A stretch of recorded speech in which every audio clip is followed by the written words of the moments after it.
So, of course, no? Okay na. So, of course, I make it, a generalized statement lang kasi, as you all know, sinabihan kami sa loob na as much as possible to refrain from sharing information about PRRD. So, all I can say is that he's doing good and he's alive.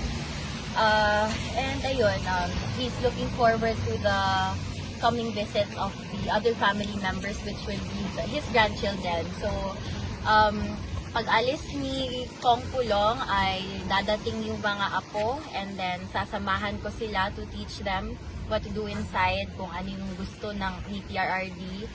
And then, when they're all settled, I can leave them here para sila na naman yung mag-take over with the business. Kailan po expected ang pag-uwi ni Kong Pulong?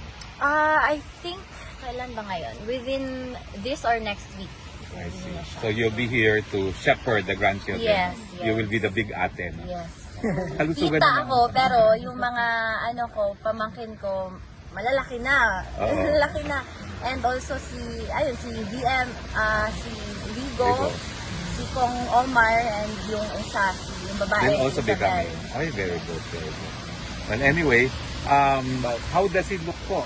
Health-wise naman. Health-wise, he looks the same. I think that the fact that most of the family are here to visit, it makes him, makes him stronger mentally and physically and emotionally. So, Ano pa ho ang mood niya ngayon? Smiling naman. smiling naman, yes. Kasi, ayun, ang daming sinusumbong ni Kong Pulong na ginagawa ko na wala naman akong ginagawa. Ayun, yung parang kuya, tatay lang na ano. So yeah, it was a good talk with both of them.